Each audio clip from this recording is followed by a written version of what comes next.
The point is that it does not really work. Um, it's in our country sort of been this traditional Western model has been this detox alone approach, right? And again, it might work for a small subgroup. They generally tend to be highly motivated, highly stable, but we don't have a great way to present who those are. And look at this. If you look at the data, without ongoing medications, up to 90% of people who have been detoxified relapse or return to using illicit opioids, and very quickly, within the first 1 or 2 months after the detoxification. And unfortunately, of those, some will die of an overdose. That's kind of the worst, maybe the price that they may pay. And this was a classic study that maybe some of you have seen. This was published way back in 2003 in the Lancet, and which is a very good medical journal. And here they took individuals with opioid use disorder. So everyone in this study has opioid use disorder. They randomized them. So in other words, about half the people started buprenorphine and stayed on it for an entire year. And the other half were started on buprenorphine, detoxified. So they were tapered off of the buprenorphine and then simply followed for the year. And look what you see. The group that's maintained on buprenorphine at 1 year, about 75% of them are still in treatment. And that's good because staying in treatment helps people, right? Every study that's been done in the 21st century has said that the longer someone stays in treatment, the better they do, the better the outcomes, because that's when we can do all those wonderful things, like make sure they have safe housing and make sure they have healthcare and make sure they have they're being treated for their underlying PTSD or hepatitis C. If we can't keep people in treatment, we can't help them. So with buprenorphine here, about 75% of them stayed in treatment. But look what happened to the people who were detoxified.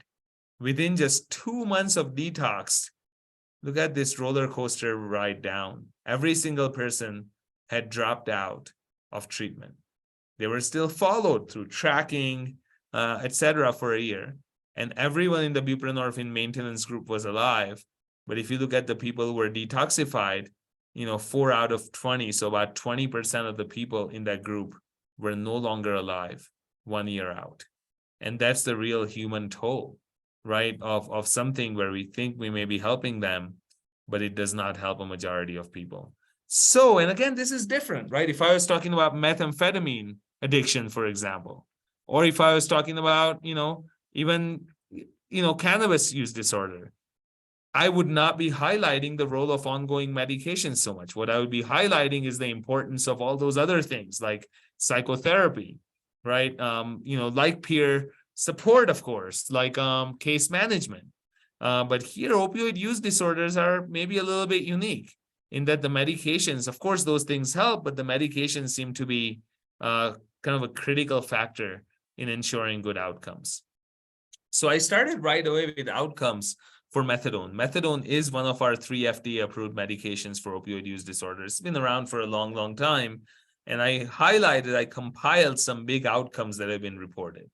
You can see reductions in heroin use by at least 50 up to 70%. Reductions in HIV transmission by 4-fold. Some increase in employment, reductions in criminal activity, less incarceration, less high-risk behaviors, more child support payments. People are more likely to remain in treatment. They're more likely to adhere to hepatitis C treatment. It's cost-effective. And importantly, mortality is reduced. This has also been shown with buprenorphine, one of our other medications approved by the FDA for opioid use disorder, also shows this reduction in mortality. The maintenance treatment or ongoing treatment, these are some of the improvements in high-risk behaviors that we see that have been demonstrated, through studies. This is an old kind of a classic historic paper from 1990s. UNM was one of the sites for it. I don't remember which letter UNM is, but we were certainly one of the sites for it, which looked at crime involvement in criminal activity in patients with opioid use disorder before and then during MMT stands for methadone maintenance treatment. And you can see kind of significant reduction in crime, largely related to the fact that people no longer had to go and seek out the heroin to treat their withdrawals or to not go into withdrawals. So pretty dramatic data there. So these are just some thoughts that I have, right, when we talk about the role of medicine, is that it can be a part of a more comprehensive treatment, right? Ideally, we tailor the treatment to the needs of the patient. So we see what does this particular individual need? How can we support this individual's goals? How can we support this individual's process of recovery? And then put in place those components that do that. So what we don't want to do is like have this one size fits all treatment, right? So, but medication certainly can, and I would say should be one part of a more comprehensive treatment. And then we can bring in all these other things. And it's clearly this hook that leads to treatment engagement. When it comes to opioid use disorders, as I was showing, unless we start the medicine, most patients are going to drop out of treatment, and then we can't do any of these things. So it's the hook, people get into treatment, and then we can help them stabilize their life, help them create more positive social networks, find meaning in life, learn coping skills, relapse prevention, emotion regulation, all those important things we can start to work on, right? So that's sort of how I think about it. So that brings me, after that long, I guess, prologue, to briefly introducing our 3 FDA-approved medications. We've got 3 of them. First is methadone. It's been around the longest. In fact, methadone was first used as a treatment for chronic pain way back in the 1930s and 40s. And it was really in the 1960s that scientists started looking at methadone as a treatment for opioid use disorder. And one of the physicians credited with methadone maintenance treatment, Vincent Dole, his background was actually in like metabolic syndrome. And he made this analogy that if I'm working with someone with insulin-dependent diabetes, I can't cure the diabetes, but as long as I give that patient insulin, I can help them with downstream problems like kidney damage and and nerve damage and retinal damage. Can we do the same with people with opiate addiction? And some of the earliest studies were carried out by Dr. Murray Niswander in New York City. And she, in fact, found that, yes, when people with opiate addiction were started on methadone, their outcomes improved. They didn't get cellulitis. They didn't get incarcerated. And, and they stayed alive. They did not die. There was actually some pretty amazing early data. If anyone's interested, I can, I'm happy to share them later, some of these old classic papers from the 60s and 70s. But the data was really compelling. So as early as 1970, the FDA approved methadone for detox. But very soon it became clear that detox does not work, as I was saying. So as early as 1973, FDA approved methadone for maintenance treatment or ongoing treatment for people with opioid use disorders. Methadone is highly regulated. It's a Schedule II medication, and it can only be dispensed, right? So if you're going to use methadone to treat opioid use disorder, you cannot prescribe it. You can to treat pain legally, but to treat opioid use disorder, it cannot be prescribed. It can only be dispensed from an opioid treatment program. Often they're called narcotic programs or even methadone clinics. The official name is opioid treatment programs, or OTPs. Methadone, like many of the other opioids that we use, in medical practice, is a full agonist at the mu-opioid receptor, but it also has a weak affinity for the mu-opioid receptor. In other words, other sort of opioids with a stronger affinity, or even opioid antagonists such as naloxone or naltrexone with a stronger affinity, can displace it. Methadone is approved for age 18 and older. And if you're going to use it for, someone who is age 16 or 17, you cannot use it for anyone under the age of 16. If you're going to use it for someone who's 16 or 17, you need a parental consent, and you need to document at least 3 prior failed attempts at detox alone or abstinence-based treatment before methadone can be used, right? So methadone is highly effective, as I've already shown, but there's some major treatment barriers. It's out of the medical mainstream, right? Because of this law where it has to be through an opioid treatment program, it's remained out of the medical mainstream. And there is often a stigma of specialized clinics. The location of clinics, there are places, right? We have patients at our clinic who come from 2 hours away each way. And because of regulations, they're coming in 5 times a week. Just imagine trying to put ourselves in that situation, how it might impact our lives if we had to travel, right, several hours a day, several times a week just to receive this medication and feel okay. So that's another barrier. And that really has resulted in some of the data showed that while methadone is very effective, majority of people with opioid use disorder were not seeking treatment with methadone. So that's really what made us turn towards buprenorphine as a treatment option.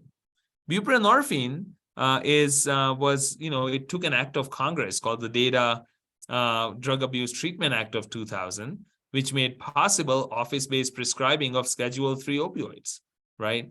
And there were initially all these rules. So initially, when it came out in 2002, only physicians could prescribe it from their offices. So office-based treatment was possible, but only if you were a physician and only after you did an 8-hour training.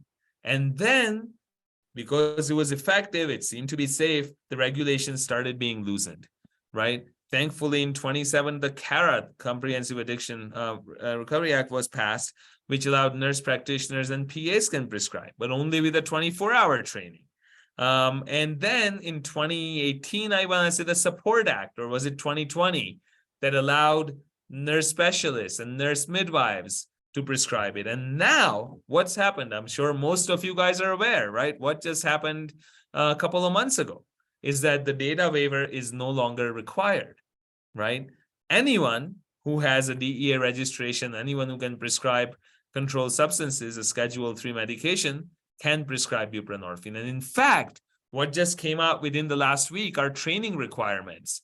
So what the DEA is saying now, and SAMHSA is saying, is that any prescriber, as part of their registration with the DEA to prescribe medications, right, has to complete training in buprenorphine. So basically what it's going to do is open up the pool. So anyone who can prescribe medications can prescribe buprenorphine, right? So I think now the big question in my mind, I think that's a full disclosure, a big public health positive step forward. We know how difficult it is to access treatment, and this is going to open up a lot more treatment access. Now, the big question is, will people do it? Will people prescribe? And I think that's where ongoing education efforts, ongoing support, telementoring, and ongoing work from all of us to combat stigma is going to be critical if this is to happen, if this is going to, in fact, make a difference, right? So buprenorphine, just a little bit about it, it's a partial agonist. So in other words, up until a certain dose, the higher the dose, the more effect it has, but then it plateaus. You can keep going higher and higher, but it is not going to lead to more activation of the opioid receptor. And the one clear benefit of that is less risk of overdose. It is a whole lot harder for someone to overdose on buprenorphine than it is to overdose on any of our full mu agonists because of this plateauing effect. It's got a much more favorable safety profile. Buprenorphine, unlike methadone, also has very few drug-drug interactions. It does not prolong the QT interval. So it's just a safer medicine to use, right? However, it's also more convenient for patients because they no longer have to go to the clinic daily. It can just be prescribed like other medications. They can go see their doctor and have this continuity of care, right? Private, confidential, safe treatment in a doctor's office, in a provider's office. That continuity of care is very, very important. It seems to be about as effective as methadone at reducing opioid use, but the treatment retention is a little bit less compared to methadone. And no one really knows why. My sense is that some people just need that higher structure that's afforded by methadone. It's approved for up to 32 milligrams. The dose range is 4 to 32. We used to say most people need somewhere between 12 and 16 milligrams. But now with the rise of fentanyl, which is such a high potency synthetic opioid, what we're finding is that people often need higher doses. And some of the newer studies have shown that people might need 24 or even 32 milligrams of buprenorphine to get adequate response, right? So we've got methadone, we've got buprenorphine, and our third FDA-approved medication, which is the last one that we'll touch upon, is naltrexone. So methadones are full agonists, buprenorphines are partial agonists, and naltrexone is our antagonist. So it's a blocker, it's an antagonist of those mu opioid receptors. It comes as a daily oral pill, and it comes as a monthly long-acting injection, intramuscular injection. Both are approved by the FDA. However, if you're going to use naltrexone for opioid use disorder, use the injection because the daily oral pill is not very effective. People don't stay on it. the retention in treatment with the daily oral naltrexone is about the same as placebo or sugar pill. We want to do better than that, right? So if you're going to use naltrexone, we really ought to be thinking about using the long-acting injection, which is given once every 4 weeks. What we know is that once started, if you get someone on naltrexone, it works well. In fact, it works about as well as buprenorphine does, right? But getting people started on it is really difficult because someone has to go 7 to 10 days without using any opioids before naltrexone can be started. And many people cannot tolerate it. And that's a big, big challenge with naltrexone that many people are trying to solve, and so far no great solutions. It's also very expensive. Thankfully, in New Mexico, Medicaid does cover it, but without it, it can be over $1,000 an injection each month. It doesn't have any addictive potential, right? And it doesn't really have any street value or diversion potential. So how do we choose? This is really where I leave it. So naltrexone, maybe, it's kind of its unique thing, right? In some ways, because it's so different from everything else. So generally, it's we have patients who are just not interested in being on an opioid medication. It's not consistent with their belief system. It's not something they want. And we want to support that autonomy, right? And some people, although they would be happy to take buprenorphine or methadone, they're not able to be on buprenorphine or methadone because of regulations, right? So for example, commercial pilots, the only option they might have is naltrexone, right? Last I checked, the New Mexico Medical Board, unless something has changed and maybe someone can educate me on it, physicians in the sort of the program, the monitored treatment program, can only be on naltrexone. Methadone and buprenorphine were not allowed, right? So some people, naltrexone becomes an obvious choice there. There are some people who done really well. So I have a group of people who did really well on buprenorphine or methadone. They started tapering down. Things were going great. Now they're almost off and they start getting anxious. What happens when I go off of this medication, right? Often I'll offer them getting on the long-acting injectable naltrexone as a safety net. So they stay on it while they build up their relapse prevention skills, their coping mechanisms, and they can simply stop the naltrexone if they want to at that point. We've also had patients who are abstinent. They're not using, they're in remission, they're not on any medicine, but all of a sudden there's a new stressor. Maybe they're moving to their old neighborhood and cravings are going up. Perhaps offering them naltrexone can be a protective factor against returning to illicit use. On the other hand, maybe this sounds counterintuitive, but it's been recommended that patients who have a history of overdoses, particularly after detox, may be better treated with either an agonist such as methadone or a partial agonist like buprenorphine. And the reason is that if someone is being treated with naltrexone, because it's not an opioid, they're going to lose all their tolerance while they're on this medicine. So if they stop the medicine and return to using what they were using previously, they are at a very high risk of overdose, right? Theoretically, because they no longer have that tolerance. So if someone's already got that history, I am going to guide them away from naltrexone simply from a harm reduction standpoint and guide them towards buprenorphine or methadone. I think in my experience, methadone works great for patients with serious mental illness who may be disorganized, maybe dealing with unstable housing, perhaps.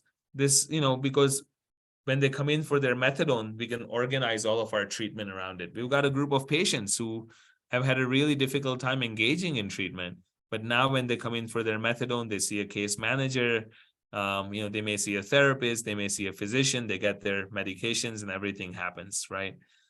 For pregnant women, naltrexone is not a good option. That's a different topic we do, but it's not really been studied during pregnancy. So buprenorphine and methadone are better options. Same with patients with chronic pain who require chronic opioid treatment, because if they're on naltrexone, it's going to take away that option. And of course, patient choice matters.